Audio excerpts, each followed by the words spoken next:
आगामी 1 फरवरी को सरकार का अंतरिम बजट पेश होने वाला है। बजट को लेकर तमाम उम्मीदें लगाई जा रही हैं। तमाम क्षेत्रों में विकास देखने को मिला है। ऐसे में स्टार्टअप सेक्टर को लेकर भी ये उम्मीद लगाई जा रही है कि बजट में कुछ बड़ा देखने को मिल सकता है। दरअसल स्टार्टअप को लेकर सरकार प्रतिबद्ध नजर आ रही है और इसे बढ़ावा भी दिया जा रहा है। तमाम क्षेत्रों में स्टार्टअप इकोसिस्टम से बदलाव देखा गया है और दुनिया भर में भारत का कद लगातार बढ़ता जा रहा है। आइए नजर डालते हैं इस खास रिपोर्ट पर और जानते हैं क्यों है स्टार्टअप सेक्टर इतना खास।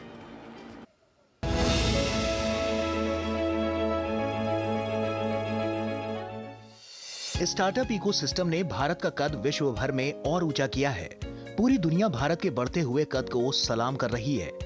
ऐसे में मौजूदा सरकार के अंतरिम बजट से स्टार्टअप सेक्टर को लेकर तमाम उम्मीदें हैं।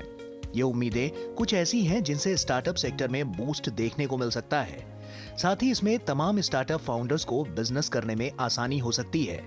दरअसल देश का अंतरिम बजट 1 फरवरी को पेश होने वाला है। ऐसे में स्टार्टअप सेक्टर चाहता है कि इस बजट में उनके लिए कुछ खास हो। ऐसा इसलिए क्योंकि देश में स्टार्टअप इकोसिस्टम तेजी से बढ़ रहा है और सरकार भी इसे खूब प्रमोट कर रही है। मौजूदा वक्त में भारत में रजिस्टर्ड स्टार्टअप्स की संख्या 1.25 लाख से भी अधिक हो चुकी है। पीएम मोदी ने भी इसको लेकर अपनी भावनाएं व्यक्त की हैं। भारत भी अग्रणी डिजिटल इकोनॉमी बन सकता है। दशक भर पहले तक ये सोचना भी मुश्किल था। सामान्य बातचीत में स्टार्टअप्स का नाम ही नहीं आता था।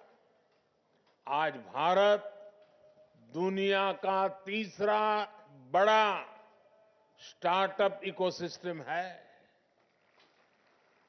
आज बच्चा बच्चा स्टार्टअप की बात करता है, यूनिकॉर्न की बात करता है। आज भारत में 1.25 लाख से अधिक रजिस्टर्ड स्टार्टअप्स हैं और 100 से अधिक यूनिकॉर्न्स हैं। इनमें लाखों युवा क्वालिटी जॉब कर रहे हैं। स्टार्टअप की ओर भारत सरकार का खास फोकस है और स्टार्टअप इंडिया भारत सरकार की एक प्रमुख पहल है जिसका उद्देश्य देश में स्टार्टअप्स और नए विचारों के लिए एक मजबूत पारिस्थितिकी तंत्र का निर्माण करना है, जिससे देश का आर्थिक विकास हो और बड़े पैमाने पर रोजगार के अवसर उत्पन्न हो। साथ ही ये भी माना जा रहा है कि स्टार्टअप भारत को अपनी महत्वाकांक्षी विकास संबंधी योजना से लक्ष्य हासिल करने और कुछ सालों में दुनिया की तीसरी सबसे बड़ी इकोनॉमी बनाने में महत्वपूर्ण भूमिका निभाएंगे। आइए इसे समझते हैं। दरअसल स्टार्टअप के जरिए युवाओं में इनोवेशन को बढ़ावा दिया जा रहा है। इसके जरिए कई लोगों के जीवन में सुधार आ रहा है। स्टार्टअप के जरिए लोगों को रोजगार भी मिल रहा है। इससे देश में नए उद्योग विकसित हो रहे हैं। ये भारत को आत्मनिर्भर बनाने की दिशा में महत्वपूर्ण कदम साबित हो रहा है। स्टार्टअप के जरिए भारत की अर्थव्यवस्था भी मजबूत हो रही है। दुनिया भर में भारतीय स्टार्टअप सेक्टर की ताकत का नया रूप सामने आया है।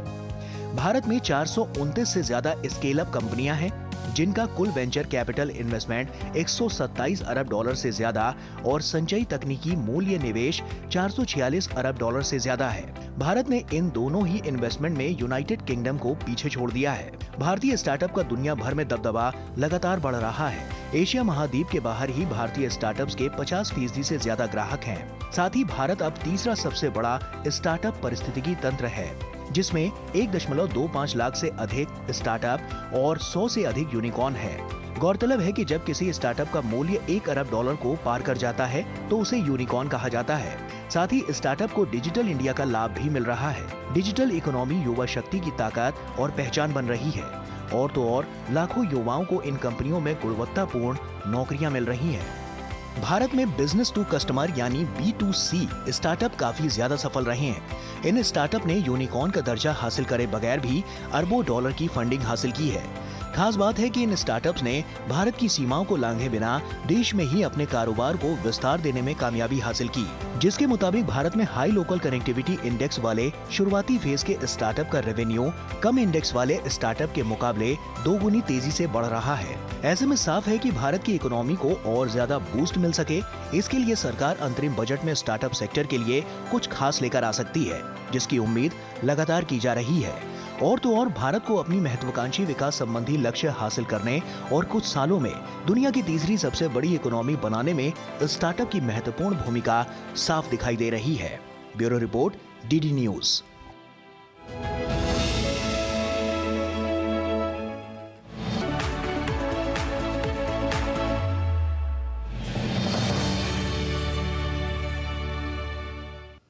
तो देखा आपने कि किस तरह से जो भारत के बढ़ते कदम हैं वो लगातार और ज़्यादा बढ़ते हुए नज़र आ रहे हैं, और ये जो कद है वो स्टार्टअप से भी बढ़ता हुआ नज़र आ रहा है। वैश्विक स्तर पर पूरी दुनिया में जैसा कि हम देख पा रहे हैं कि इस वक्त जो स्टार्टअप है, स्टार्टअप इकोसिस्टम है, वो भारत को एक अलग मुकाम तक पहुंचा रहा है। तो आइए हमारे साथ अब इसी विषय पर बहुत ही खास मेहमान हमारे साथ जुड़ रहे हैं, उनसे आपका तारुफ करा देते हैं। हमारे साथ संजीव जी जुड़ रहे हैं, जो कि joint secretary department of promotion of industry and internal trade, ministry of commerce and industry से हैं। बहुत स्वागत है सर आपका डीडी न्यूज़ में, समय निकालने के लिए बहुत बहुत शुक्रिया आपका। सबसे पहला सवाल तो मेरा आपसे यही है कि जैसा कि हम देख रहे हैं कि अंतरिम बजट पेश होने वाला है, बजट से पहले क्या उम्मीदें लगा सकते हैं स्टार्टअप को लेकर, क्योंकि बढ़ते हुए ग्रॉस फिगर की जब हम बात करते हैं तो इकोनॉमिकल ग्रॉस फिगर में इसका बहुत बड़ा अहम योगदान है। धन्यवाद। यहाँ ये बताना जरूरी है कि ये एक अंतरिम बजट या वोट ऑन अकाउंट है, जो मुख्यतः सरकार के जो कमिटेड लायबिलिटीज हैं उनके खर्चे हेतु पार्लियामेंट से उन्हें पास कराएगा जी। पर इसके साथ ये भी बताना बहुत जरूरी है कि इस सरकार में स्टार्टअप इकोसिस्टम की भूमिका बहुत महत्वपूर्ण रही है। 2016 से जब से स्टार्टअप रिकॉग्नाइज किए गए हैं, तब से काफी इस विषय पर काम किया गया है और सभी हितधारकों के, स्टेक होल्डर्स के इनपुट्स का विश्लेषण करके डीपीआईटी के द्वारा वित्त मंत्रालय को साझा किया गया है। और स्टार्टअप इकोसिस्टम में जो चेंजेज आएंगे उसमें बजट का एक महत्वपूर्ण रोल रहता है, क्योंकि किसी भी स्टार्टअप इकोसिस्टम को बेहतर करने में उनमें जो उनके साथ जो फैसिलिटी मिलती है उनसे स्टार्टअप का काफी अच्छा ग्रोथ होता है। ऐसे में सर अगर हम देखें तो हम किन किन क्षेत्रों में देख सकते हैं कि स्टार्टअप की भूमिका तो वैसे तमाम क्षेत्रों में है, लेकिन किन किन क्षेत्रों में खास तौर पर फोकस किया जा सकता है, एक अनुमान? देखिए, हमारे लिए तो सारे सेक्टर्स इंपॉर्टेंट हैं जी। जब भारत को 2047 में विकसित भारत बनाना है तो सारे सेक्टर्स बहुत ही महत्वपूर्ण है और हर सेक्टर की अपनी इंपॉर्टेंस है। पर यह कहा जा सकता है कि आगे जो भविष्य में artificial intelligence, machine learning, manufacturing आदि सेक्टर्स में अधिक ग्रोथ होगा, तो उसे फैसिलिटेट करने का हमारा प्रयास निरंतर रहता है और इसी दिशा में प्रयास जारी रहेगा। जी। सर, इनोवेशंस का कितना बड़ा योगदान आप मानते हैं, और अगर हम बात करें तो कितना बड़ा बदलाव इससे नजर आ रहा है, क्योंकि साफ तौर पर हम देख रहे हैं कि जो बढ़ता हुआ कद है भारत का उसमें स्टार्टअप की अहम भूमिका है।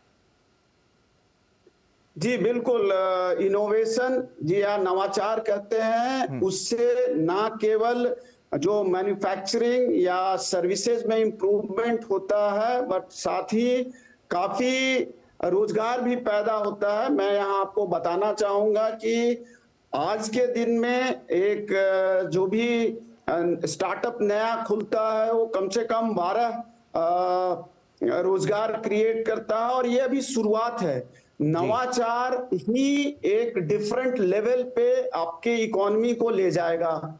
जैसे जैसे इनोवेशन होंगे उसी के साथ अपने पूरे विश्व में भारत का कद बढ़ेगा, हमारी ट्रेड बढ़ेगी और साथ ही रोजगार बढ़ेगा। तो इनोवेशन का काफी रोल होता है। स्टार्टअप बाय इट्स डेफिनेशन एक ऐसा उद्यम है जहां इनोवेशन की जरूरत है और इनोवेशन किया जाता है। जी, जैसा कि हम देख पा रहे हैं सर कि 1.25 लाख से ज़्यादा रजिस्टर्ड यहाँ पर स्टार्टअप हैं, जिनका जो आंकड़े भी लगातार सामने आ रहे हैं और ये लगातार और ज़्यादा बढ़ते जा रहे हैं। तो इस पर साफ तौर पर जब फोकस किया जा रहा है तो आने वाले समय के लिए हम कह सकते हैं इनकी संख्या तो बढ़ेगी, साथ ही साथ जो इकोनॉमिकल ग्रोथ है वो भी और ज़्यादा बढ़ती हुई नजर आएगी।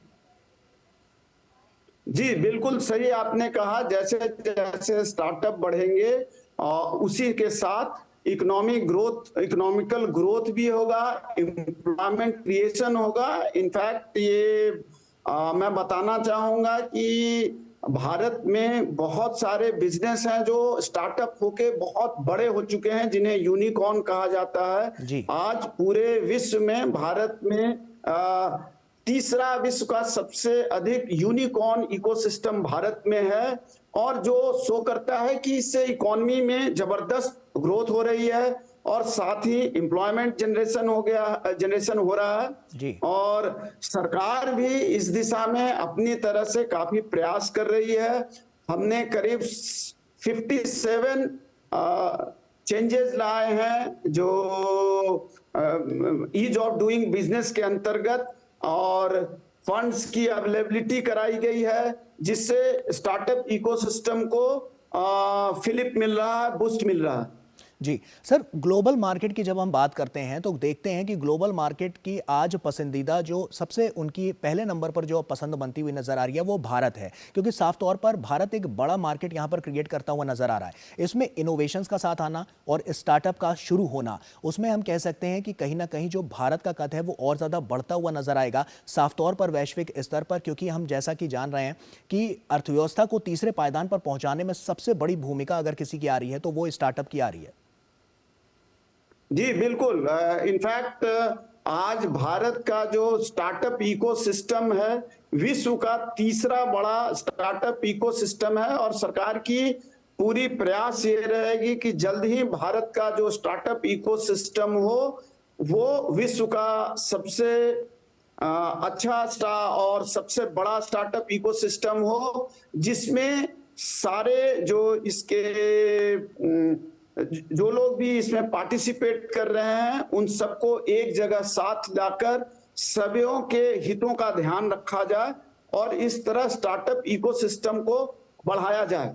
और स्टार्टअप इकोसिस्टम का एक जो सबसे बेहतरीन पहलू है कि करीब 50% जो स्टार्टअप भारत में क्रिएट हो रहे हैं वो टियर 2 और टियर 3 सिटी जो छोटे शहरों से हो रहे हैं, जिससे भारत का सर्वांगीण विकास हो रहा है। और साथ ही करीब 50% स्टार्टअप्स ऐसे हैं जिनमें महिलाएं डायरेक्टर है, जो ये दिखाता है कि भारत में पूरी तरह से स्टार्टअप का एक समन्वित विकास हो रहा है। बिल्कुल हम देख सकते हैं क्योंकि महिलाओं की भागीदारी और युवाओं की भागीदारी इसमें जब मिलकर साथ आ रही है तो कहीं ना कहीं एक अलग कीर्तिमान इसमें नजर आ रहा है। आने वाले समय में जो आंकड़े हैं वो और ज़्यादा बढ़ते हुए नजर आएंगे और तमाम कीर्तिमान रचते हुए नजर आएंगे। बहुत बहुत शुक्रिया संजीव जी आपका हमसे जुड़ने के लिए और अपना समय निकालकर हमसे बातचीत करने के लिए बहुत बहुत शुक्रिया।